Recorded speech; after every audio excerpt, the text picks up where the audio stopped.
अस्सलाम वालेकुम guys. Hopefully आप सब खैरियत से होंगे। आपकी छुट्टियां अच्छी गुजर गई होंगी और मुझे बहुत उम्मीद है कि आप सबके पेपर्स भी बड़े अच्छे हुए होंगे। अच्छा, आज एक बहुत इंपॉर्टेंट डे है। हमने अपने आने वाले एकेडमिक ईयर की प्लानिंग करनी है और अपनी बुक्स का एक प्रीव्यू करना है। आप याद रखिएगा कि हम आज डिटेल से बात नहीं करेंगे, सिर्फ बुक्स, उनके नाम और इम्पोर्टेंट चैप्टर डिस्कस करेंगे। तो क्या आप रेडी हैं इसके लिए? ऑलराइट गाइस, सबसे पहले हम रिव्यू शुरू करते हैं। अपनी बुक्स का नाम देखना है, उसके मेन कुछ कंटेंट्स हैं उनके बारे में हम डिस्कशन करेंगे, लेकिन इसको ओवर डिस्कशन नहीं समझना आपने, यानी ओवरली डिस्कस नहीं हम करेंगे इस चीज़ को, हम सिर्फ इसका इंट्रोडक्शन ले रहे हैं।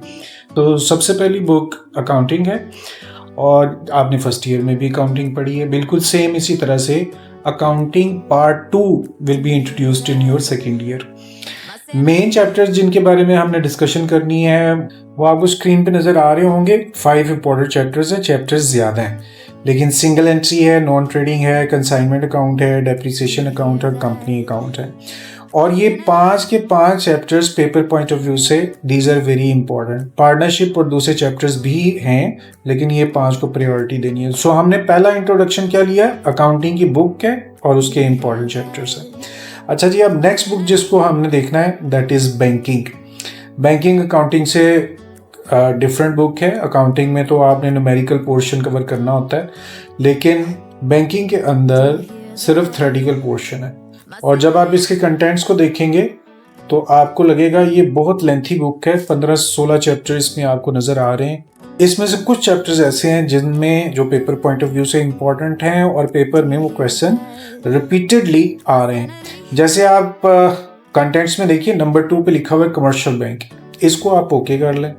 उसके बाद नंबर 4 पे सेंट्रल बैंक लिखा हुआ है, नंबर 6 पे बैंक अकाउंट्स लिखा हुआ है, नंबर 7 में बैंकर कस्टमर रिलेशनशिप लिखा हुआ है। तो ये इंपॉर्टेंट कंटेंट्स थे। बैंकिंग बेसिकली जो हमारे राइट और लेफ्ट के अंदर आपको बैंक्स नज़र आ रहे हैं, इसी के बारे में आपने स्टडी करनी है।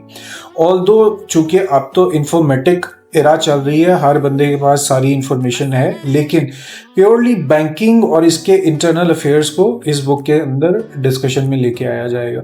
कमर्शियल बैंक जो आपको सड़क पे चलते हुए कोई भी बैंक नज़र आ रहा है ना, वो सब कमर्शियल बैंक होते हैं, जैसे हबीब बैंक है, मिज़ान बैंक है। और एक बैंक जो अक्सर आपको नज़र नहीं आता वो सेंट्रल बैंक है। पाकिस्तान में स्टेट बैंक ऑफ पाकिस्तान है, माल रोड के ऊपर सिर्फ एक ही ब्रांच लाहौर के अंदर है। ये सेंट्रल बैंक है जो बाकी सारे बैंक्स को कंट्रोल करता है। सो ओवरऑल बैंक्स के बारे में आप बैंकिंग की बुक के अंदर पढ़ेंगे। अच्छा जी, नेक्स्ट बुक है हमारी जियोग्राफी, लेकिन इसके साथ एक वर्ड आप देख रहे हैं, commercial geography.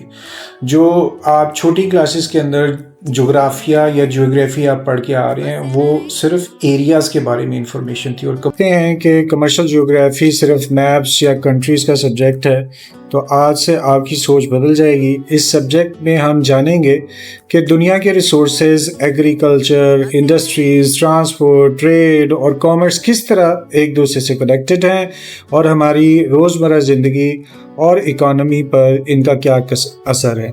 Administrative point of view से सोचें तो ये सारी बातें हम डिस्कस करेंगे। एक छोटी सी एग्जांपल, जैसे वीट, गंदम है, वो पाकिस्तान के अंदर अच्छी प्रोडक्शन हो रही है, तो पाकिस्तान के अलावा पूरी दुनिया के अंदर किन किन एरियाज़ में वीट प्रोड्यूस होती है, इसके बारे में हम इस बुक के अंदर पढ़ेंगे। ये भी थ्योरेटिकल पोर्शन है और इसके अंदर कोई भी न्यूमेरिकल डिस्कशन आपको नहीं करनी। 2 मेजर पार्ट्स इसके हैं। एक, पूरी दुनिया के किस इलाके में एग्रीकल्चर, इंडस्ट्री और बाकी इससे रिलेटेड मैटर्स कैसे चल रहे हैं, और सेम यही एग्रीकल्चर पाकिस्तान के अंदर कैसे चल रहा है। तो 2 अलग अलग पार्ट्स में ये डिस्कशन होगी। तो ये हमारी तीसरी बुक थी।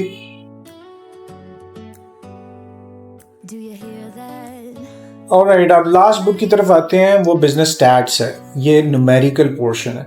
जैसे फर्स्ट ईयर में अकाउंटिंग और बिजनेस मैथ आपका न्यूमेरिकल पोर्शन था ना, बिल्कुल इसी तरह से बिजनेस स्टैट्स और अकाउंटिंग ये न्यूमेरिकल पोर्शन है।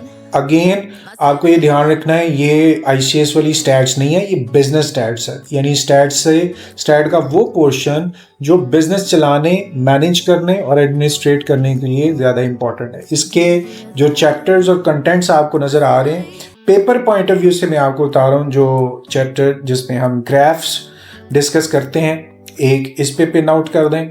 दूसरा सेंट्रल टेंडेंसी है जिसमें आप एवरेज औसत पता करते हैं, ये इंपॉर्टेंट है। फिर इंडेक्स नंबर इंपॉर्टेंट है और लास्ट में प्रोबेबिलिटी इंपॉर्टेंट है। चूंकि मैंने आपको पहले भी बताया है कि हम इस वक्त चैप्टर की डिटेल डिस्कशन नहीं करें, सिर्फ बुक का इंट्रोडक्शन हमने आज लेना था। तो ये 4-5 चैप्टर्स हैं, इनको आप पॉइंट आउट कर लें ताकि आप प्लान कर लें कि इनको किस तरह से अच्छे तरीके से तैयार किया जा सकता है। ऑलराइट डियर स्टूडेंट्स, अब हम फॉलो अप, आज का पर्पस ये था कि इन 4 बुक्स जो आईकॉम पार्ट 2 की बुक्स हैं, इनको हमने एक ब्रीफ इनका स्केच क्रिएट करना है कि पार्ट 2 के अंदर हमने करना क्या है। हम अकाउंटिंग पढ़ेंगे, हम बिजनेस स्टैट पढ़ेंगे, ये दोनों न्यूमेरिकल सब्जेक्ट है। बैंकिंग और कमर्शियल ज्योग्राफी ये हमारे थ्योरेटिकल सब्जेक्ट्स हैं। सो होपफुली आप सारे लोगों ने अच्छी तरह से इस बात को समझ लिया होगा।